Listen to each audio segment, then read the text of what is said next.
Olá pessoal, tudo bem? Com certeza vocês já ouviram a frase: não pode dar chupeta nem mamadeira para criança. Vai entortar o dente, vai fazer mal. Mas o que será que realmente é verdade? Você sabe quais são as consequências dos hábitos orais deletérios?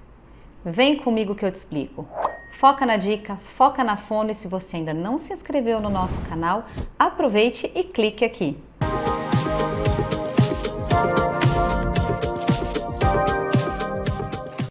Olá, mamães! Com certeza vocês já ouviram alguém dizer que não pode dar chupeta para o bebê, ou para quem já chupa, que tem que tirar antes dos 2 anos, dos 3 anos, ou algumas pessoas falam, deixe chupar o quanto quiser, que tudo isso é mentira, que não faz mal. Mas afinal, o que será que é verdade? É muito fácil a gente falar para uma mãe que não pode dar chupeta para o bebê se acalmar. Difícil é ser mãe, estar amamentando, mas saber que o nenê acaba usando o seu bico do seu peito enquanto chupeta para se acalmar. Só quem já passou por isso sabe como é difícil quando a gente tem que voltar para trabalhar e a criança não se acalma porque quer ficar sugando o tempo inteiro. E aí, se eu resolver não dar chupeta, como eu vou acalmar essa criança? Muitas mães têm bicos rachados de tanto tempo que a criança quer ficar pendurada no seio, a gente pode dizer assim, né? Os pediatras, na sua grande maioria, acabam recomendando que seja utilizada a chupeta para acalmar o bebê. Mas será que é verdade? Que faz tão mal assim? O que eu vou falar aqui para vocês hoje, gente, é uma orientação enquanto profissional fonoaudióloga, mas também de alguém que é mãe e que já passou por essa situação. E é claro, a nossa opinião muda bastante o que a gente aprende na faculdade, depois que a gente vira mãe e tem que colocar algumas coisas em prática, a gente passa a enxergar muita coisa de outra forma, não é verdade? O que acontece, pessoal? A chupeta, ela tem várias consequências no desenvolvimento da criança. E não é só entortar os dentes, né? Prejudicar a arcada dentária. Na verdade, quando eu deixo a minha língua repousando no nosso assoalho da boca, que é como a gente chama, essa língua ela vai ter a função de moldar o meu céu da boca, o meu palato. Se eu deixo uma chupeta dentro da minha boca o tempo inteiro, ou seja, muitas horas durante a noite, muitas horas durante o dia, o meu céu da boca vai adquirir um formato anatômico diferente do que deveria. Então a gente fala que ele vai ficar profundo e atrésico. É como se eu colocasse o meu dedão dentro da boca e empurrasse o meu palato para cima. Eu vou ter um afunilamento e um aprofundamento do meu céu da boca. E aonde que isso vai interferir, gente? Na respiração. Porque de uma forma ou de outra eu vou diminuir, reduzir o espaço que o ar tem para passar no nariz, porque o meu palato vai ficar mais fundo. Então, além da arcada dentária que vai ter um prejuízo porque vai ficar diferente, os dentinhos vão ficar tortos e para frente. Eu vou ter um prejuízo na minha respiração. Vai ficar mais difícil do ar passar pela cavidade nasal, provocando e estimulando uma respiração oral. Então, a criança vai estar mais propensa a respirar pela boca. E a gente sabe que muitos pais dizem assim: ah, mas ele fica com a chupeta só para dormir, depois ele gospe, né? Então, parece que esse hábito vai prejudicar menos os meus dentinhos tortos. Mas o que acontece? A criança gospe e ela já está acostumada a ficar com a linguinha protruída. O que é isso? Quando eu sugo a chupeta, eu faço esse movimento, eu jogo a minha língua para frente, para trás, para frente e para trás. E eu acostumo a minha língua a ficar projetada para frente.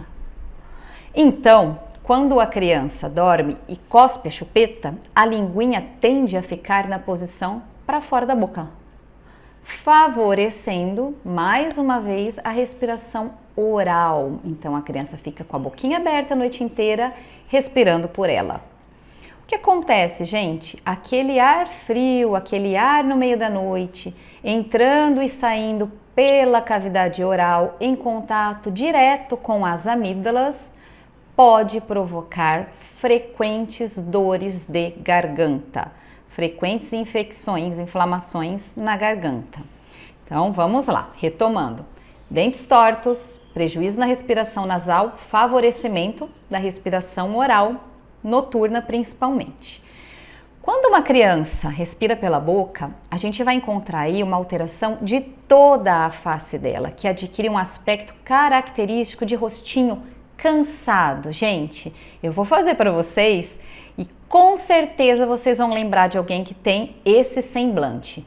São olheiras profundas, então aquele olhinho mais apretejado, mais roxinho de cansaço e profundo, a boquinha aberta, o olhinho caído de sono, de cansaço, porque não descansa se a gente respira a noite inteira pela boca, a boquinha aberta e a linguinha para fora. Então, o rostinho de um respirador oral, mesmo um adulto, é assim. É aquele aspecto de o tempo inteiro cansado. A língua vai ter uma hipotonia, assim como os lábios e a bochecha. O que é uma hipotonia? É um músculo fraco, é um músculo flácido, que vai prejudicar também a articulação.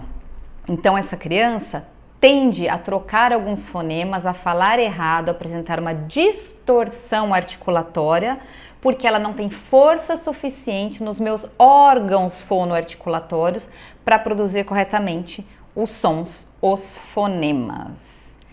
Então, gente, eu já dei motivos suficientes para a gente repensar o uso da chupeta, ou pelo menos usá-la com mais cautela.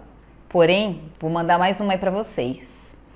Dificuldades escolares. Pessoal, a criança que não dorme bem a noite inteira, não descansa, que vai apresentar esse rosto cansado, essa dificuldade respiratória, essa hipotonia de rostinho, ela não vai prestar atenção na aula como deveria. Nós temos artigos científicos que fazem uma relação direta com crianças respiradoras orais e dificuldades na aprendizagem. Então, gente, deixei essa dica para vocês. Você que é pai, mãe, avó, não digo para não usar a chupeta, porque eu sei como é cansativo para uma mãe e como é impossível muitas vezes acalmar a criança que tem a necessidade de sugar, né? Mas, pessoal, façam isso com muita cautela. De preferência, retirem até os 2 anos e meio e não deixem muitas horas por dia, só quando realmente é necessário. E façam um pedido para vocês, cuidadores e professores da educação infantil, promovam projetos que estimulem a criança a não ficar com a chupeta na escola.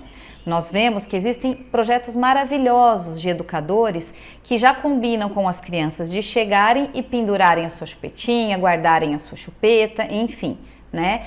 As mais diversas ideias que tem. Vocês são super criativas. O que a gente não pode é deixar a criança, principalmente aquela do período integral, porque muitas vezes quando ela só vai de manhã ou só vai à tarde, já é proibido levar a chupeta. Mas as do período integral, às vezes precisam dormir na escola no horário do almoço, depois da papinha, né? Então, gente, façam projetos na escola, estimulem essas crianças, criem hábitos saudáveis para que elas somente usem a chupeta em momentos estritamente necessários, que seja na hora do soninho. Façam combinados, mesmo com eles pequenininhos, para começarem a compreender e a entender que eles não são dependentes da chupeta o tempo inteiro. Deixei algumas dicas para você sobre o uso da chupeta nesse vídeo. Espero que eu tenha te ajudado e facilitado um pouquinho a sua vida. Se você ainda não é inscrito nesse canal, aproveite e clique aqui. Eu sou a doutora Marília Seno e vamos falar sempre sobre várias questões relacionadas ao desenvolvimento infantil. Até a próxima!